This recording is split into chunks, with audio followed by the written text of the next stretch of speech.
আজকে কত তারিখ? June, 3 June. আর আমরা জানি এই 5 তারিখকে কি বলা হয়? বিশ্ব পরিবেশ দিবস বলা হয়, তাই তো? কিন্তু কেন বলা হয়, কি কারণে 5 তারিখকে বিশ্ব পরিবেশ দিবস বলে ঘোষণা করা হলো, ওই সম্পর্কে আজকে যেহেতু পরিবেশ দিবস তোমাদেরকে আমি কিছু বলছি। এটার হিস্ট্রিটা, কেন আজকে বিশ্ব পরিবেশ দিবস পালন করা হয় বা কেনই বা আমাদের পরিবেশ দিবস পালন করা দরকার, বুঝতে পেরেছো? তো তোমরা নিশ্চয়ই জানো আমরা যে পৃথিবীতে বেঁচে আছি, বেঁচে থাকার জন্য আমাদের যেই যে উপাদানগুলো কি দরকার, ওই উপাদানগুলো আমরা কোথা থেকে নিই? সমস্ত কিছু কিন্তু আমাদের চারিপাশের পরিবেশ থেকে সংগ্রহ করি, বুঝতে পেরেছো?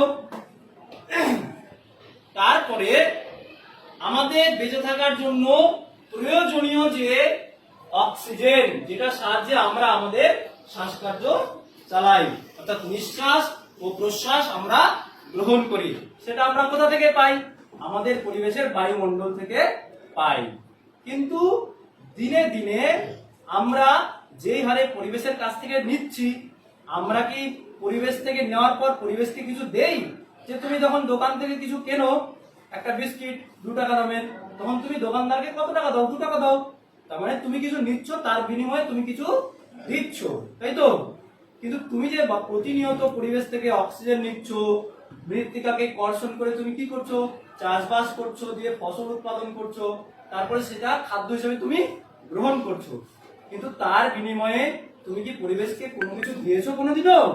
তোমার কি মনে হয় তুমি দিয়েছো? আমার তো মনে হয় আমরা দিতে পারলেও তেমনটা ভাবে দিতে পারিনি। এই যে প্রতিনিয়ত পরিবেশকে ধ্বংস করছি আমরা, একটা সময় দেখবা পরিবেশও কি করবে? আমাদের ধ্বংস করে দিবে। এই নিয়ম মাফিক যদি পরিবেশ ধ্বংস হতে থাকে এরকম ভাবে, তাহলে একটা সময় আসবে যে পরিবেশও আমাদের ধ্বংস করে দিবে। কারণ পরিবেশের সাথে আমাদের একটা গভীর কি আছে? সম্পর্ক আছে। পরিবেশ নাই তো আমরা নাই। সুতরাং অবশ্যই আমাদের সকলকে দরকার পরিবেশের প্রতি সচেতন হওয়া।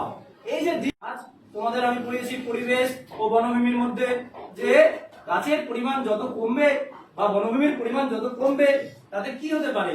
তাতে পরিবেশের অনেক ক্ষয়ক্ষতি হতে পারে, তাই তো? বায়ু দূষণ বাড়তে পারে, তারপরে বিশ্ব উষ্ণায়ন হতে পারে, মানে পৃথিবীর উষ্ণতা বৃদ্ধি পেতে পারে। যত পরিমাণে আমরা গাছ কাটবো, জলকে দূষিত করব, বায়ুকে দূষিত করব, তত আমরা ধীরে ধীরে বিপদের সম্মুখীন হব। তাই আমাদের সকলের উচিত পরিবেশের প্রতি, যেরকম আমরা পরিবেশ থেকে বিনা পয়সায়, বিনা টাকার, বিনা খরচে ফ্রিতে অক্সিজেন নিই, মৃত্তিকা থেকে আমরা ফসল উৎপাদন করি, বায়ুমণ্ডল থেকে আমরা জল সংগ্রহ করি, নিজেদের প্রয়োজনীয় যে বেঁচে থাকার জন্য সকল জিনিসপত্র আমরা এই পরিবেশ থেকে নিয়ে থাকি। তো আমাদেরও কি করা দরকার? অবশ্যই পরিবেশকে দেওয়া দরকার। তোমরা জানো পৃথিবীতে যেই হারে গাছ কাটা হচ্ছে, অর্থাৎ বনভূমিকে ধ্বংস করা হচ্ছে, এই হারে যদি থাকতে থাকে তাহলে একটা সময় পৃথিবী পুরো ধ্বংস হয়ে যাবে, মানুষই শেষ হয়ে যাবে, বুঝতে পেরেছো? তো কেন 5 জুনকে বিশ্ব পরিবেশ দিবস হিসেবে পালন করা হয়? এই যে পরিবেশ দিন দিন অবনত হচ্ছে, যার কারণে রাষ্ট্রসংঘ বা জাতিপুঞ্জ বেশ কতগুলো দেশ, প্রায় 178টা দেশ কি করেছিল? একটা সভা করেছিল। ওই সভার মধ্যেই কি হয়েছিল? তারা আলোচনা করেছিল যে কিভাবে পরিবেশকে রক্ষা করা সম্ভব, বুঝতে পেরেছো? ওই দিন ডেটটা ছিল 1972 সাল। কত সাল? 1972 সাল। এই 1972 সালে এই সভাটা অনুষ্ঠিত হয়েছিল। আর এই সভা অনুষ্ঠিত হওয়ার ঠিক তার 2 বছর পর, অর্থাৎ 1974 সালে পরিবেশকে রক্ষা করার জন্য এই বিশ্ব পরিবেশ দিবস দিনটি প্রত্যেক বছর গোটা পৃথিবীব্যাপী 5ই জুন পালন করা হয়।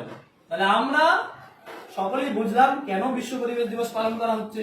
কারণ পরিবেশকে ধ্বংসের হাত থেকে রক্ষা করার জন্য, মাটিকে তার অবনমনের হাত থেকে রক্ষা করার জন্য, জলকে তার দূষণের হাত থেকে রক্ষা করার জন্য, বায়ুকে তার দূষণের হাত থেকে রক্ষা করার জন্য। জল, বায়ু, মাটি, এই 3টা জিনিস আমাদের সাথে গভীরভাবে সম্পর্কে রয়েছে। এটা যদি ঠিক না থাকে আমরাও ঠিক থাকতে পারবো না। তাই আমরা সকলেই চেষ্টা করব বেশি বেশি করে বৃক্ষরোপণ করা, নাকি বৃক্ষ ছেদন করা। অবশ্যই বেশি বেশি করে আমরা বৃক্ষরোপণ করব। করব তো? আমরা সবাই বাড়িতে গিয়ে চেষ্টা করব যে যতগুলো পারি বৃক্ষরোপণ করব। তাই আমি এখানে লিখেছি, দেখো, একটি গাছ একটি প্রাণ। এটা দেখো একটু ভালো মতো, একটি গাছ একটি প্রাণ। একটি গাছ একটা মানুষের জীবনের সমান। তাই আমরা সবাই চেষ্টা করব প্রত্যেকজন বাড়িতে যদি সম্ভব হয় একটা করে গাছ লাগানো, অন্তত একটা করে গাছ লাগানো। ঠিক আছে? তুমি যতগুলো পারবে তত বেশি, কিন্তু অন্তত যদি পারো একটা গাছ সবাই লাগাবে। লাগাবে তো? ইনশাআল্লাহ। এবার এই পরিবেশ দিবস সম্পর্কে তোমাদের আমি কবিতা শুনে শোনাবো। ঠিক আছে? তুমি আগে আসো। কবিতাটার নাম হচ্ছে গাছ কেটো না। কবি নীরেন্দ্রনাথ চক্রবর্তী এই কবি লিখেছেন। কাল যে ছিল গাছের সারি, আজ পড়েছে কাটা। রাস্তা দিয়ে তাই তো ভারী, শক্ত হলো হাঁটা। রোদ্দুরে গা যাচ্ছে পুড়ে, এখন রাস্তাঘাটে। বাইরে গেলেই ভর দুপুরে মাথার চাতি ফাটে। গাছগুলো সব দাম না নিয়ে ফুল দেয় আর ফল দেয়। আকাশ জুড়ে মেঘ জমিয়ে বৃষ্টি নামায় জল দেয়। ধসতে দেয় না মৃত্তিকাকে, শেকড় গুলো কাঁদে। আটকে ফেলে বৃক্ষ তাকে শক্ত করে বাঁধে। গাছগুলো কাটলে কি হয় তা তো তুমি দেখেছো। গাগঞ্জ আর জীবন্ত নয়, যেন শুকনো মরুভূমি। হারিয়ে গেছে মাথার উপর গাছের সবুজ পাতা। জ্বলছে বাজার রাস্তাঘর, এটাই নাকি কলকাতা। তাই তো বলি গাছ কেটো না, গাছকে রাখো ধরে।